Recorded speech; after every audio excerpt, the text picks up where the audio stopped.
Hi, everybody. This is Madhav here from the Remote Marketing Podcast.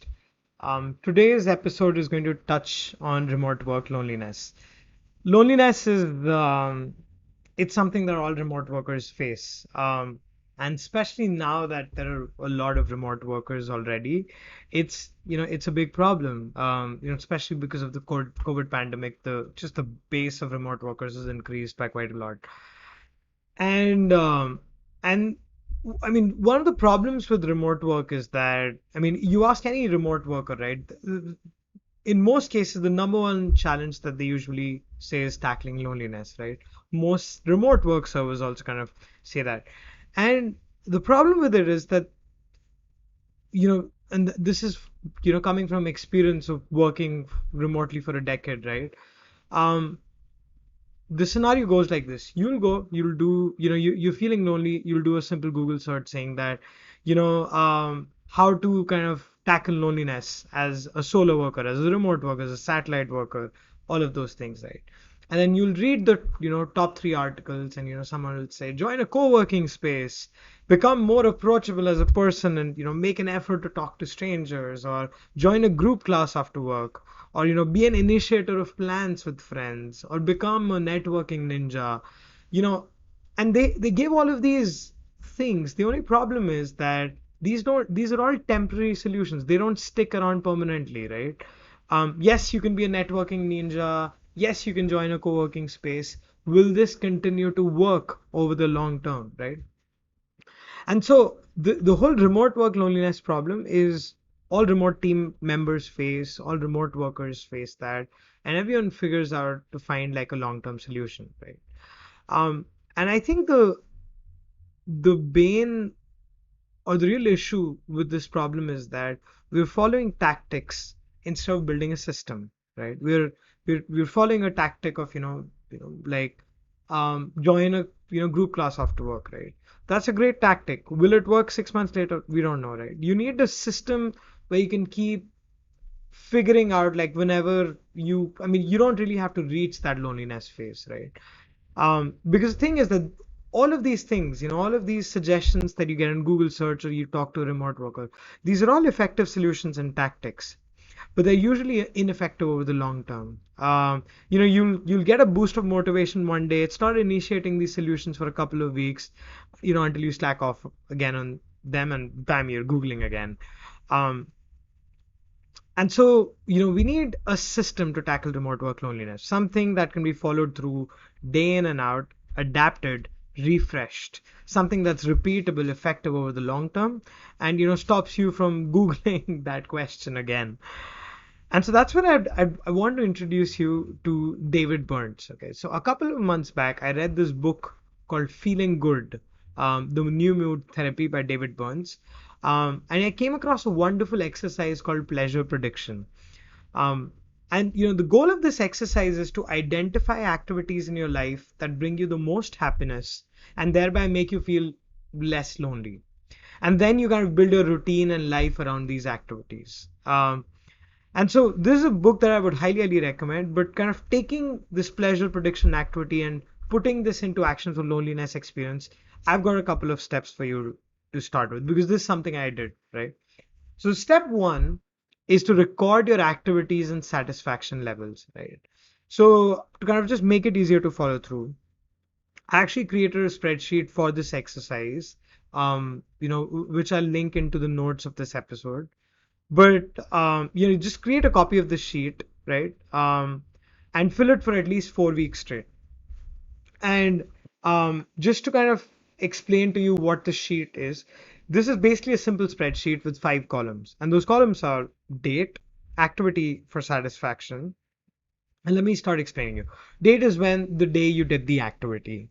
Number two is activity for satisfaction. Yeah. So what activity was it that you would, do to kind of bring a sense of achievement or pleasure or make you feel less lonely overall, right? And then three is who did you do it with? Maybe you did it with a friend, maybe you did it with a group, maybe you just did it by yourself, right? Record that, right? Um, and then two scores that you need to put in. One is predicted satisfaction, right? That's basically write the predicted satisfaction level before you actually do this activity, right? So let's say, for example, I've got a soccer game in the evening with a bunch of my college mates, right? Maybe my predicted satisfaction level there is 80%, right? So just put that from 0 to 100%. And then the second is the actual satisfaction, which is basically what your actual satisfaction level is after doing the activity, right? And you basically compare those, right? So maybe you went for the soccer game, your expectation was 80%, but when you actually came back from it, your actual satisfaction was 100%, right? um and I mean, so like for example, in my case, I can tell you, while looking at my sheet, is that um you know for example, there was a group class about community drums that I went in July last year, right? And my predicted satisfaction for that was 30%. Okay. But when I actually came back from that class, that was 80%. Okay. But similarly, I went to meet a bunch of friends that I caught up with after a while. My predicted satisfaction level there was 80%, but it actually was 50% just because, I didn't enjoy it, right? And here's where it becomes really, really useful, right? And this is the step two, identify out of these activities which are the top activities that bring you satisfaction, right? So if there's an activity where your predicted level was 80 and you actual satisfaction was 100, right? That's a activity you record, right? Or anything that has an actual satisfaction level really high. Over time, keep recording these activities, and the interesting thing is that over time you'll notice a pattern. Some activities bring you more satisfaction than others consistently. And so in my case, what I noticed was that whenever I used to work out, no matter what so before I work out, like I think the max predicted satisfaction level I would give is 60%. I'd just be so lazy, and every time I worked out is 100%. Or be it like whenever I went on a like, I don't know, a dinner with family, right? My actual satisfaction level was always 100%, right? um and so I mean, and whenever, let's say, I went to a certain, like, when I met a bunch of the same set of friends, I never had a good satisfaction level, right? And so when you kind of start identifying these activities, you can start building your life around it, right? Your life around the things that actually bring you happiness, bring you excitement, all of these things, right? For example, when I looked at my own list, these were the top activities that got me immense satisfaction regularly, right? So one was doing unpredictable activities, activities that usual me won't do. So for example, I'm talking things like going for an art appreciation event, or recording my own podcast, or making music, or reading, a book for the entire weekend. All of these activities, brought in a refreshing element to my everyday life, and I always recorded really high actual satisfaction levels.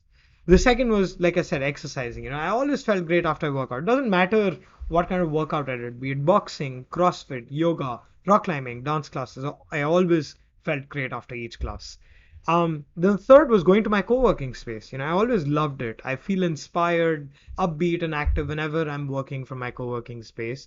And the last was initiating plans with family friends. I always felt great every time I made a plan out with family or friends. Could have been a simple, 2-hour walk with my dad, or watching a cricket match together with friends, right?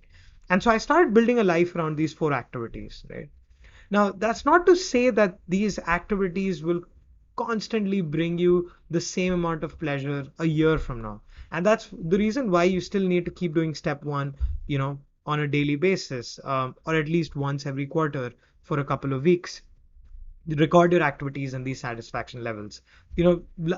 Lives evolve here, right? So the step three of this process, once you've identified the top activities that kind of bring you, satisfaction, and kind of get you out of this loneliness loop, structure your life around these activities, and like reassess regularly, right?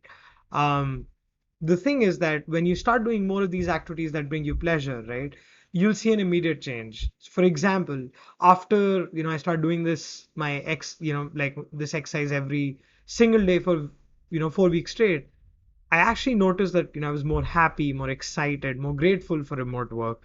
and ultimately much less lonely while working remotely.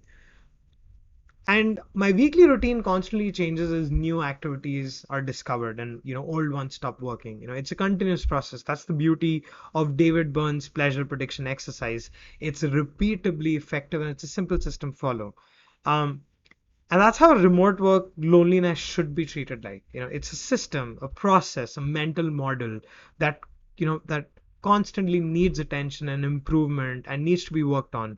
And if you continue to be self-aware about what activities make you happy, I can promise you that this is the closest solution to solving the remote work loneliness problem you might be facing, right? Now, obviously, you might be asking that in the COVID times, I'm not able to go for a rock climbing thing, or maybe I'm not able to exercise or whatever, right? Depending on where you are and how you're affected, right? There are activities within it. Maybe you can do some painting at home. Maybe you can go to a drive-in theater. Maybe you can do like a college reunion, with your buddies on Zoom, or maybe you could start pursuing a side project, whatever that is, right?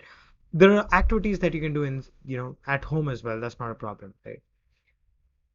Now, here are my next steps for you. If you are someone who struggles with remote work loneliness or struggling with it, right?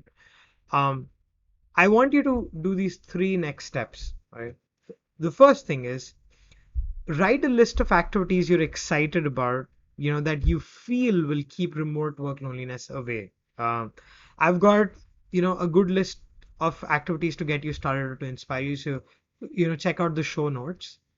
The second thing is try out the steps outlined in this episode and build your routine around these activities. Figure out what are the activities that actually make you satisfied, make you happy on a consistent basis, and build a routine around it, right?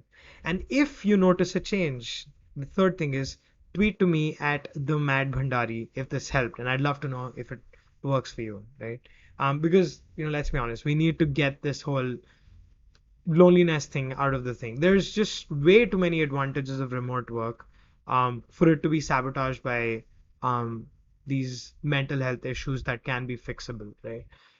Um, so yeah, I hope you.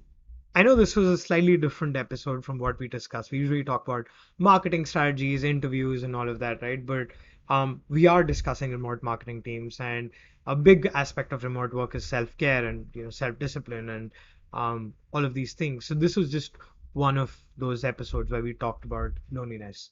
Let me know if this was helpful. Let me know if you find another solution for loneliness. Maybe I can update this episode or and I can learn myself. I face these issues. So yeah, let me know that, and yeah, I'll see you in the next episode. Take care.